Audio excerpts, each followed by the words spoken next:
কালী পুজো শেষ হয়ে জগদ্ধাত্রী পুজো শুরু হয়ে গেল, তবুও আমার কালী পুজোর ব্লগ তোমাদের সঙ্গে শেয়ার করা হলো না। হ্যালো এভরিওয়ান, আমি বিনি। তোমরা সকলে কেমন আছো? আশা করবো অনেক ভালো আছো, আর আমিও অনেক ভালো আছি। তো এই ব্লগটা ছিল কালী পুজোর পরের দিন, আর আজকের আউটফিট আমার এই ড্রেসটা।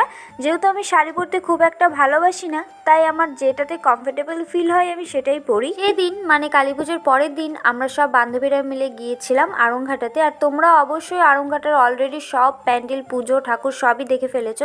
তবুও আমার জন্য আজকে আরেকবার দেখো। বাড়ির কাছে হওয়া সত্ত্বেও দিনের বেলা যাওয়ার একটাই কারণ আমাদের যে পিঙ্কি বান্ধবী, ওর বাড়ি অনেক দূরে, ও এসেছিল। তো ওর জন্যই আমরা দিনের বেলায় সবাই গিয়েছিলাম। সবাই এক একজন এক এক রকম আউটফিট করেছিল, প্রবলেম নেই, যার যেটাতে কমফোর্টেবল ফিল হয় সে তো সেটাই পরবে বলো।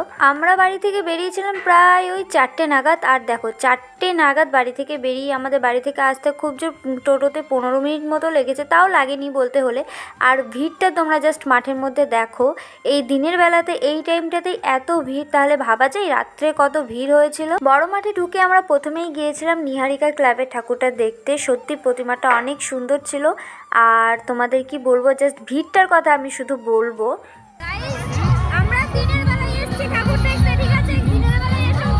দিনের বেলা এসেছি তো কি হয়েছে, ঠাকুর দেখতে এসেছি, লাইন দিয়ে দেখতেই হবে, ঠিক আছে।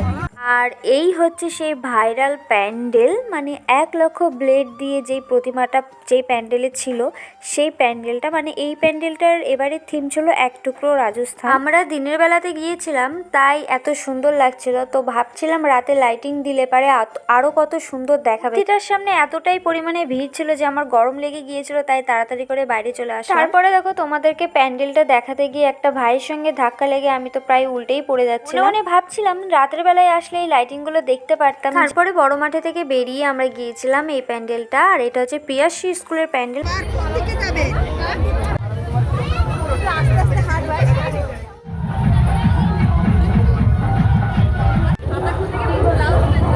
এক এক করে সব ঠাকুর দেখতে যাচ্ছিলাম, আর এখানে এত সুন্দর লাইটিং দেখে আমার একটু ভিডিও করার ইচ্ছা হলো, তো এই ভিডিওটা তোমাদের সঙ্গে শেয়ারও করেছি।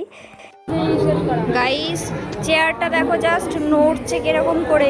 এর মধ্যে মনে হয় আমার বন্ধু এসেছিল এখানে এই বলটা দিয়ে সবকটা গ্লাস ফেললে পারে ওকে নাকি 150 টাকা দেবে। বলো আমাদের মান সম্মানটা কোথায় রাখলো। আজকের মতো এইটুকুই, দেখা হচ্ছে নেক্সট ব্লগে, বাই।